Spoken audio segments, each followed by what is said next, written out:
Hello friends, ഞാൻ അനിറ്റ്. അപ്പോൾ നമുക്ക് മെയ് മാസത്തിൽ ചെയ്യാൻ പറ്റുന്ന കൃഷി രീതികളെക്കുറിച്ചാണ് ഇന്നത്തെ വീഡിയോ. അപ്പോൾ ഒത്തിരി കൃഷികൾ നമ്മൾ പുതുമഴ കഴിയുമ്പോൾ നമ്മൾ കൃഷി ചെയ്യുന്നതാണ്. ഇഞ്ചി, മഞ്ഞൾ, അങ്ങനെയുള്ള ഒത്തിരി കൃഷികൾ, കാച്ചിൽ, ചേന, ചേമ്പ്, അങ്ങനെ എല്ലാം തന്നെ നമ്മൾ ചെയ്യുന്ന ഒരു സമയമാണ് ഈ മെയ് മാസം എന്ന് പറയുന്നത്. അതുകൂടാതെ തന്നെ നമ്മുടെ വീട്ടുമുറ്റത്ത് അല്ലെങ്കിൽ നമ്മുടെ ടെറസിൽ കൃഷി ചെയ്യാൻ പറ്റുന്ന പച്ചക്കറികൾ, അതാണ് നമ്മളിന്ന് നോക്കുന്നത്. നമ്മൾ പന്തലിൽ കയറ്റി വിടുന്ന കുറേ പച്ചക്കറികളുണ്ട്.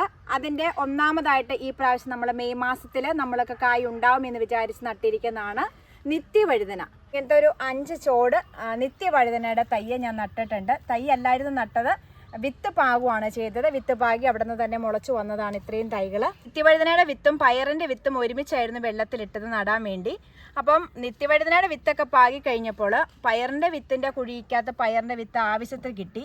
അപ്പം ബാക്കി വന്നത് ഈ നിത്യവഴുതനയുടെ ഇതിനകത്തേക്ക് പാകി വെക്കുകയാണ് ചെയ്തത്. പക്ഷെ എല്ലാം മുളച്ച് കിട്ടി. അതുപോലെ തന്നെ പന്തലിൽ കയറ്റി വിടാൻ വേണ്ടി പാവൽ കൃഷി ചെയ്യാൻ പറ്റിയ സമയമാണ് ഈ മെയ് മാസം എന്ന് പറയുന്നത്. പാവൽ നമുക്ക് കയറ്റി വിട്ട് മെയ് അവസാനം അല്ലെങ്കിൽ ജൂൺ മാസത്തിലൊക്കെ നമുക്ക് ധാരാളം പാവയ്ക്ക് നമുക്ക് കിട്ടും. അതുകൊണ്ട് പാവൽ കൃഷി ചെയ്യാൻ ആരും മറന്നു പോകരുത്. പാവലിൻ്റെ തൈകൾ മേടിച്ച് നടാം. അതല്ലെങ്കിൽ നിങ്ങൾക്ക് വിത്തുകൾ പാകി മുളപ്പിച്ച് എവിടെയാണോ നടേണ്ടത് അവിടെ വിത്തുകൾ പാകി മുളപ്പിച്ച് ആ 2 രീതിയിൽ നമുക്ക് കൃഷി ചെയ്യാൻ സാധിക്കും. അതുപോലെ തന്നെ നമ്മൾ കൃഷി ചെയ്യുന്ന മറ്റൊന്നാണ് ചുരക്ക. 2 തൈയാണ് ഞാൻ നടുന്നുള്ളൂ. അപ്പോൾ ചുരക്കയും നമുക്ക് ഈ നെറ്റിൽ കയറ്റി വിടാൻ പറ്റുന്ന രീതിയിലാണ് നമ്മൾ നടുന്നത്. അതുപോലെ തന്നെ നമ്മുടെ ഈ നെറ്റിൽ കയറ്റി വിടുന്ന മറ്റൊന്നാണ് സാലഡ് കുക്കുംബർ. സാലഡ് കുക്കുംബർ നമുക്കറിയാം, ഈ വേനൽക്കാലത്ത് മൊത്തം നമുക്ക് സാലഡ് കുക്കുംബർ ഇഷ്ടംമാതിരി നമുക്ക് കിട്ടി. ഈ മെയ് മാസത്തിലും നട്ട് കഴിയുമ്പോൾ നമ്മുടെ വീട്ടിലേക്ക് ആവശ്യത്തിനുള്ള സാലഡ് കുക്കുംബർ നമുക്ക് കിട്ടിക്കോളും. ആരും മറന്നു പോകരുത്, കൃഷി ചെയ്യുക. ഇനി അതുപോലെ തന്നെ പയർ, പലതരത്തിലുള്ള പയറുകളുണ്ട്. കുറ്റിപ്പയർ, അതുപോലെ തന്നെ വള്ളിയിൽ കയറി പോകുന്ന പയറുകളൊക്കെ, നീളം പയറൊക്കെ നമുക്ക് കൃഷി ചെയ്യാൻ സാധിക്കുന്നതാണ് മെയ് മാസത്തിൽ. അതുപോലെ തന്നെ നമ്മളൊക്കെ കുമ്പളം, മരത്തിലൊക്കെയായിരുന്നു സാധാരണ നമ്മൾ കുമ്പളം കയറ്റി വിട്ടിരുന്നത്. പക്ഷെ നമ്മൾ കഴിഞ്ഞ മാസം കൃഷി ചെയ്ത കുമ്പളം പന്തലിൽ കയറ്റി വിട്ടു. ധാരാളം കുമ്പളങ്ങ നമുക്ക് ഈ പന്തലിൽ, അതായത് നമ്മുടെ ഈ നെറ്റിനകത്ത് കയറ്റി വിട്ടിട്ടുണ്ടായി. ഏപ്രിൽ മാസത്തിൽ കുമ്പളം കൃഷി ചെയ്യാത്ത തീർച്ചയായിട്ടും മെയ് മാസത്തിൽ കുമ്പളത്തിൻ്റെ വിത്തെടുത്ത് എവിടെയെങ്കിലും ഒന്ന് ഇട്ടാൽ മതി, മുളച്ച് കിട്ടിക്കോളും. അതിലൂടെ പടന്ന് കയറി കുമ്പളങ്ങ ഉണ്ടായിക്കോളും. ആ ഒരു കാര്യം ആരും മറന്നു പോകരുത്. ഇത് വെണ്ടയുടെ തൈകളാണ്. മെയ് മാസത്തിൽ കൃഷി ചെയ്യാൻ ഏറ്റവും അനുയോജ്യമായ ഒന്നാണ് വെണ്ട എന്ന് പറയുന്നത്. പലതരത്തിലുള്ള വെണ്ടയുണ്ട്. അപ്പോൾ നിങ്ങൾക്ക് ഏതാണോ ഇഷ്ടം ആ രീതിയിലുള്ള വിത്തുകൾ പാകിയിട്ട് നമുക്ക് വെണ്ട തൈകൾ ഉൽപ്പാദിപ്പിച്ചെടുക്കാൻ സാധിക്കും. എന്നിട്ട് അത് കൃഷി ചെയ്യുക. നമുക്കത് ഗ്രോ ബാഗിലോ അല്ലെങ്കിൽ നിലത്തൊക്കെ കൃഷി ചെയ്യുക. ഇത് ഞാൻ നിലത്താണ് നടാൻ പോകുന്നത്. ഇനി അടുത്തത് മെയ് മാസത്തിന് അനുയോജ്യമായ മറ്റൊന്നാണ് നമ്മൾ ചെയ്യുന്നത്. തക്കാളി ചെയ്യുന്നുണ്ട്. തക്കാളി നമുക്ക് ഗ്രോ ബാഗിൽ കൃഷി ചെയ്യാം, അല്ലെങ്കിൽ നമുക്ക് നിലത്ത് കൃഷി ചെയ്യാം. ഗ്രോ ബാഗിലൊക്കെ ആണെങ്കിൽ മണ്ണും ഉണക്ക ചാണകപ്പൊടിയും വേപ്പിൻ പിണ്ണാക്കും എല്ലാം കൂടി മിക്സ് ചെയ്തേർന്നതായിരുന്നു. അപ്പോൾ അതിൻ്റെ നടുക്കായിട്ട് ഒരു ചെറിയൊരു പിള്ളക്കുഴി ഉണ്ടാക്കുക. ഇത് മാത്രം മതി. ചെറിയ ഗ്രോ ബാഗായതുകൊണ്ട് ഒരെണ്ണം മതി.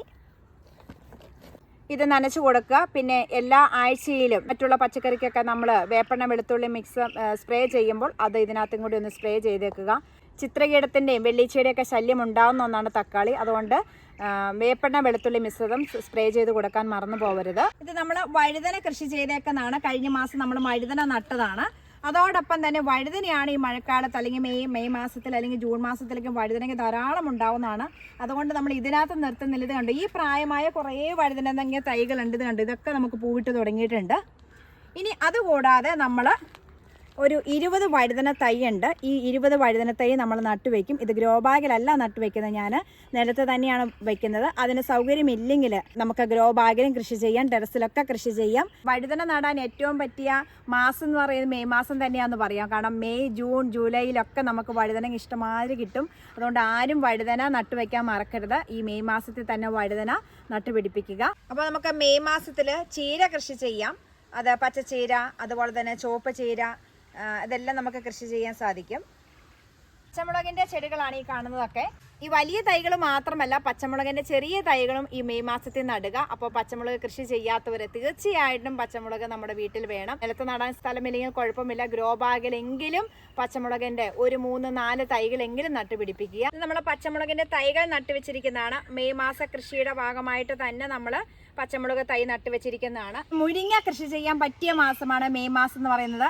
മുരിങ്ങയുടെ കമ്പ് ഒടിച്ചു കുത്തുന്ന സമയം, അതല്ല കമ്പ് വെട്ടി കുത്തുന്ന സമയം, അതല്ലെങ്കിൽ മുരിങ്ങ തൈകൾ, ഹൈബ്രിഡ് തൈകളെ വിത്ത് പാകി മുളപ്പിച്ച ഹൈബ്രിഡ് തൈകൾ നട്ടുപിടിപ്പിക്കുന്ന സമയമാണ് ഈ മെയ് മാസം എന്ന് പറയുന്നത്.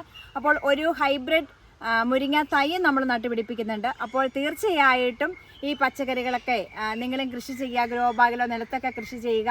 നമ്മുടെ വീട്ടിലേക്ക് ആവശ്യമായ പച്ചക്കറികൾ ഉൽപ്പാദിപ്പിച്ചെടുക്കുക. അപ്പോൾ നിങ്ങൾക്ക് വീഡിയോ ഇഷ്ടമായ ലൈക്ക് ചെയ്യുക, ചാനൽ സബ്സ്ക്രൈബ് ചെയ്യാത്ത കൂട്ടുകാരെ ചാനലൊന്ന് സബ്സ്ക്രൈബ് ചെയ്യുക. മറ്റൊരു വീഡിയോയുമായി നമുക്ക് അടുത്ത ദിവസം കാണാം. എല്ലാവർക്കും നന്ദി.